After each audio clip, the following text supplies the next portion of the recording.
play a lot of money and win. I got out of that last year. And if I win, terrific. If I don't, well, I had my fun.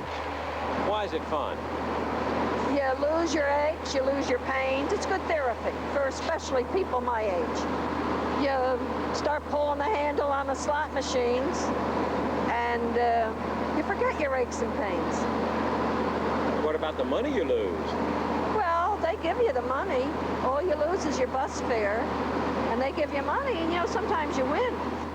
Going to Atlantic City it's a good investment. If we were to come in off the boardwalk and ask for a two-bedroom suite, willing to pay for it, they would say there are no rooms.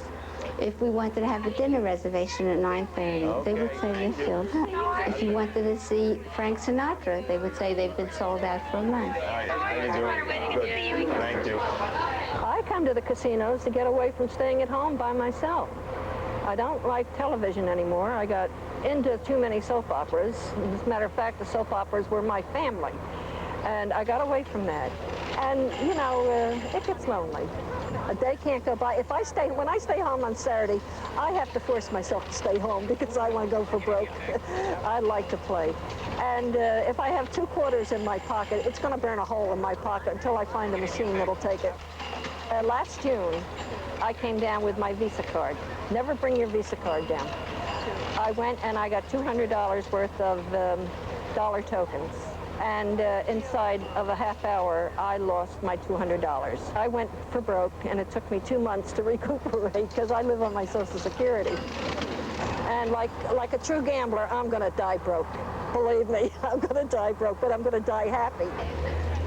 I prefer dice. It's #1 game. Every roll is a decision. I think, well, I worked very hard for this money. I got to be a fool to sit here and just throw it away on 2 stupid dice. But then you start winning, so you think, well, there's a chance of winning too, so it's not a question of it's just throwing away your money. Now, a dice player could turn over $20,000, $30,000 inside of a couple of days. That doesn't mean he's losing that type of money. He's just betting it. If he wins, he wins. If he loses, I just shrug it off. We're going to play again the next day, and if that's a losing day, then he cuts it. That's what this weekend cost. If you're being comped as a VIP and you have a big win, you feel sometimes obligated to continue playing a little more than to just pick up your money and run. But you have to overcome that, after all. They're giving you everything they could offer to you. They're whining and dining you. But that doesn't mean they're your friend. I mean, you face it. They're the enemy, and you're their enemy. They're out for your money, you're out for their money. It's a game of who's going to beat who, but the odds are in the casino's favor. If they stopped comping in Atlantic City, I would not go, because they have nothing else to offer. Everything is orientated towards the casino. They haven't built any vacation facilities here. I don't even think they want it. They want you in, they want you out. That's what it seems like. What is it like to compete with the casino next door on parking? Horrendous. Horrendous? Can you compete with a casino? No, there isn't any way. Why do you think that so many of our restaurants have gone out of business? Why do you think that we haven't any more amusements?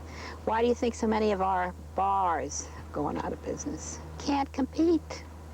You can't compete with so much free. Well, no, free parking? Free parking. The casinos will give you free parking, and in the case of my nearest competitor here, when they opened their Dream Deck Garage, they not only did they give you free parking, they gave you $5 to park there. So right across the street, the Golden Nugget was paying people to park in their lot? Yes, they were. And you were charging them? Yes, I was. But isn't competition the name of the game in this city? Competition and supply and demand is what made this country great, but not when it's unfair competition. So it's not really competition when you charge and they give it away free? Free is unfair. They can count it as a business expense. I can't give anybody free parking then pay my taxes. Impossible. I don't give free parking. The cost of my parking is indirect. I don't give free rooms, and I don't give free meals. Ask any of my customers who are comped how free it is, Bill. You go over and have a lobster and pay $29 or $30 and pay for your room at $120. You paid for it, and you'll give me $1 an hour for the parking. Joe Schmo over there, who's a tremendous casino customer, comes down, and we flew him in a helicopter. He didn't pay a dime. That's worth, you know, $1,500. We put him into a suite that would cost $1,500 a night in New York. And we gave him a meal, including Louis Roederer Cristal champagne and 61 Lafite Rothschild. You know, we finished off with Chateau Yquem and crepe Suzette's or white chocolate mousse. His tab for the weekend might have been $10,000. He signs his name and walks out. He's comped. Except he lost $25,000. Now, did he pay for that or what? He's still paying. You bet. And when those people park and go lose their money in slot machines, point is, we're selling the fun of playing the slots, not parking. So we let them keep the money that they would have to spend on parking to do the other thing they came down here for. And they're not Mrs. Genetti's customers, they're mine. They didn't come for her parking lot, they came for my slot machines. What's fair is fair. Mrs. Genetti, go get a slot machine. That's the American way. Will you be able to stay in the parking business? No. And I feel I have the right to stay in business. It's my prerogative if I want to sell the real estate or keep it. It's my prerogative. I should not be coerced to sell.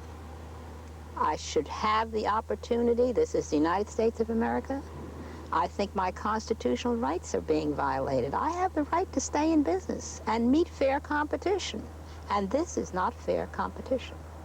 But what's the dynamic at work there between you and Mrs. Genetti? What's happening in a larger sense there? What does it say to you about Atlantic City today? This is not a victim. This is a lady of some substance and a worthy adversary. She owns this property, she's got plenty of money, and she said, I want 12 million. We said, okay. When we said okay, she says, no, 14, 15. I said, how about 14? She says, matter of fact, make it 17.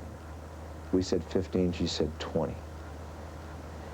Every time we made her an offer or accepted one of her terms, that was the fuel for her to raise the price. She was unrealistic, but she knew exactly what she was doing. She has a right to do it. It's her property. And we have a right to either buy it, pay up, meet her price, or lump it. People are going to say it's hard to sympathize with a woman who's turned down $12 million for a parking lot. I have children. I have grandchildren. I have a great-grandchild. Beside my love for Atlantic City, I'm setting an example for them. So the difference between 12 million and 25 million is a principle?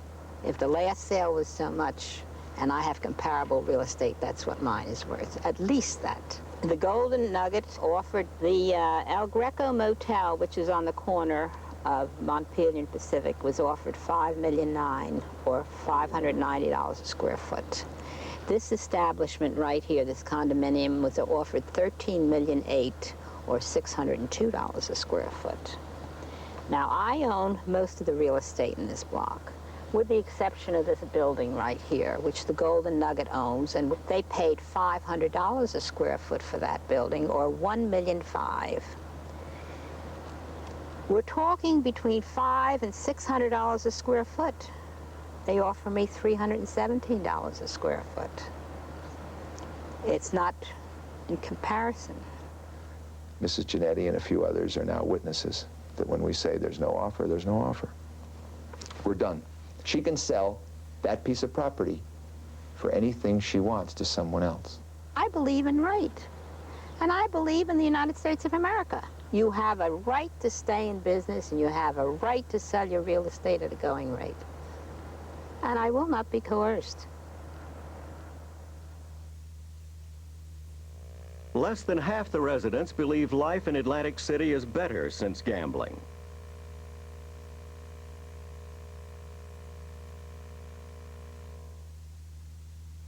There's something rich and creamy in the Jell-O freezer. Let's go. The other day, I was talking to a cow while eating a creamy Jell-O pudding pups. No. Yes, she said, I wish I could lay back and put my feet up and eat a creamy Jell-O pudding pups, too. Jell-O Pudding Pops, 60% skim milk and all the goodness of real Jell-O pudding. Is that the cow back there? You tell him, Bill. Where'd you get the cow from? Good things pop up in the Jell-O freezer.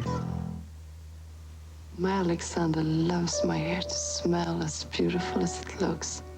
So I use new L'Envie perfume shampoo and conditioners, made with their own fragrances similar to my favorite perfumes, like Giorgio, Opium, and others.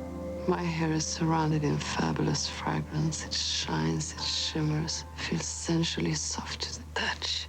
L'Envie perfume shampoo, the essence of beautiful hair. When clothes were stained so bad, but come out looking so good. You know it makes me wanna shout, kick my heels up and shout, how I feel now. Shout, throw my hands up and shout, come on now. Shout it out, shout so big now. Shout it out, shout's the best to get. Tough stains out. You know it makes me wanna shout, feel so proud now. Shout, sing it out now. What a tough stain out. Shout, shout it out. For Lipton Iced Tea, here's Chris Everett Lloyd. Getting away from it all isn't easy. I just can't get my mind off my work.